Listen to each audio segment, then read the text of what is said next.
Hey everybody! In this month's Hero Arts video, I wanted to show you some sort of different things that you could do with the amazing Volcano set. Now, I had a card earlier this month with the Volcano set where I actually combined it with the other HeroScape for the waterfalls to make a perfect volcano scene. I think those work beautifully together. But today I wanted to show you that if you don't want to make a volcano card, this stamp set makes such gorgeous mountains. So I have two different ways that you can use this set today. And first I wanted to show you that I'm just using one of these non-slip vinyl templates that I cut down to move my cardstock out of the corner of the Misty so that I can have the mountains that I'm making out of the volcano be off edge stamped. So I'm taking the more solid of the images in the set. So basically the one that you would stamp first typically, if you stamp in the order that I do. And I'll be repeating this same image down the card for sort of a foreground, background, mountain scene, all in a bunch of different Hero Arts blues, which that was probably predictable. So as long as you have the template in the corner, and I've actually secured it with a little bit of painter's tape as well, you can just line your cardstock up against that and feel completely secure that your image is going to be stamped in the exact same place every time. So I am inking this up in my lightest color of blue, and I will list out all the ink colors for you. I'm just using the cubes here because this is a smaller image, and so it's just easier for me in my Misty. Now, if you don't want that hard edge at the bottom, I'm going to show you two ways to get rid of it. The first is just to dab the extra ink off with a paper towel. That will soften that bottom edge and make that straight line disappear. So that is completely up to you how you want to do it. I will show you another way here in just a second. Now, if you want to repeat these mountains, and I'm just going to speed this up because it's a little bit repetitive, but you want there to be sort of an ombre look, you can just ink it twice. So I'm using the same color of ink, but I'm stamping it once and then I'm stamping it again. And so as you approach the foreground of this image, the mountains will appear darker, just like they would to your eye if you were observing them in nature. Now, one of my friends pointed out, and she even posted a photograph, that this particular sequence that I'm making with this volcano stamp actually looks like the Carrara Mountains in Italy, which I've never seen. But then she posted a photo, and sure enough, it looked just like it. Now here I've left the hard straight edge because I want to show you how to get rid of that at the end, or at least soften it a little bit. This is such an easy technique if you are doing a landscape sort of scene on your card with elements that need to be darker in the front. Now, as the ink gets darker, it also gets easier to cover up those edges of the volcano mountain, as I'll call it, as your ink is getting a little bit darker as it moves towards the viewer.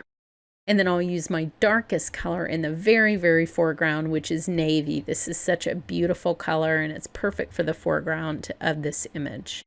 Now I will be wiping off the bottom of that with a paper towel to make that fade just a little bit.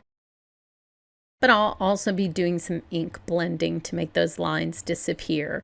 And then where the mountain images are overlapped, I'm going to use a white gel pen to bring those details back. This image is so easy to go over. What in my rendering of this is the snow that's sort of coming down the mountains. So I'll be filling that back in with a white gel pen, and I'll be adding some ink where there's a little bit of spacing between the mountains, so it just sort of more smoothly transitions down towards the bottom. But I love the progression of color here. It's so much fun. And this is such a great image, and it doesn't have to be a volcano if you don't want it to be. But before I finish that up, I wanted to show you a second way that you can get a really different look from this stamp. And that is to layer dye inks and pigment inks together, which is just one of my favorite things to do. So here I will ink this stamp up in the darkest ink that I'm using, which is navy, and make sure that that is completely covered. And this one will be off the card edge a little bit as well, so that you can see that left edge of what I'm imagining is a snowy mountain. I am going to ink this twice because of the ink layering that I'll be doing. I need this bottom layer to be really dark. Otherwise, you could leave that sort of distressed look underneath, which I actually really like. And I think it has sort of an organic look for the top of that mountain. Now you'll want to take the layering portion of the stamp, so the next layer, not the top layer with the lava coming out. I'm just using the second, more detailed layer here. On my previous volcano card, that was the layer that was black. So on this one, I'm going to reverse that, and these are very easy to line up. If you see that little hump way over on the right, that's a great starting point for you to line this layering stamp up with. It's very easy to do. And then all the other sort of detailed pieces fall into place after you have that lined up. So once that's all set up, I'll pick that up with the lid of my MISTI, make sure that it's back against that vinyl template again. And then I'm going to be adding some white pigment ink to the top of this for what seems to me like a Japanese themed, like Mount Fuji sort of mountain scene. So grab your unicorn pigment ink, and I'm just checking a little bit just to make sure that I'm not transferring any ink that might have been on the stamp first to my white ink pad, because that's always a fear that we crafters have. And then I will stamp the detailed layering portion on top of here and give it that sort of frosted mountain look that you might have in a Japanese painting or somewhere in the Alps. And I just love the way that it looks. If you want to stamp it again to make the snow more pronounced, feel free to do that. I will be doing it again here. I will say that when you're layering two layers of a pigment ink, sometimes it's helpful to dry them in between. Just depends on what look you're going for. But it seems to go on a little bit more smoothly if you dry them in between, so that's what I like to do. You'll want to work with the exact same inks that you used the first time, and I have a dirty brush here that had some yellow on it. So I'm switching brushes to make sure that I'm really matching my ink color. It's always a good idea to test it first on a little scrap piece of paper. So I'm glad that I took that extra step. So you can see immediately you can fill in those gaps so that there's sort of a seamless mountain range there that is transitioning to the next mountain. Now, as I'm blending this, I'm really not worrying about those light parts on the mountain because, as I said, I'm going to go back and I'm going to add white gel pen detail to those. So don't worry about covering that up. Also, don't worry about where one stamped image goes on top of another image and then shows through those white areas, because the white gel pen can cover a multitude of sins. So I will transition to the second color and add that into sort of the corners. And the great thing about working from light to dark is this makes this part of the card super easy.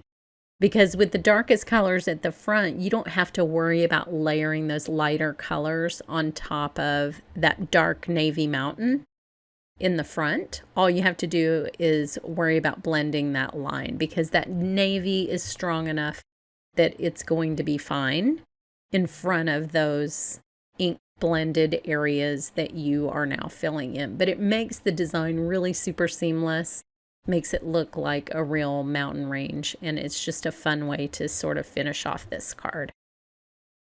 Now, I like to sort of hold the brush bristles to kind of hold them together if I'm working in a small space like I am right here. But Like I said, it's really nice not to have to worry about those white areas because I can just make that line disappear. And I'm actually going to be cutting off the bottom of this to sort of match up with that navy mountain. So you can sort of get in there in the little corners and that just absolutely vanishes. And then I can proceed to make that just a little bit darker if I need to. Then for the last color before I get to the navy, right there, that mountain, it's actually a very similar color. This is Deep Ocean is what I used for this layer, and it's similar to the layer before it, but it's not just darker, but it's a little different hue. So you want to make sure that you've picked the right inks that match. So sort of keep them in order when you're doing this kind of thing, but there's absolutely no straight edge there now. It's great, and it's ready for my white gel pen work. Touch up where you need to cover up some white space or cover up a hard edge. But that is a very easy way to transform a stamp image into something very different from what was intended. So I love the way this turned out. I hope that you can see the possibilities for this set, and thanks so much for watching.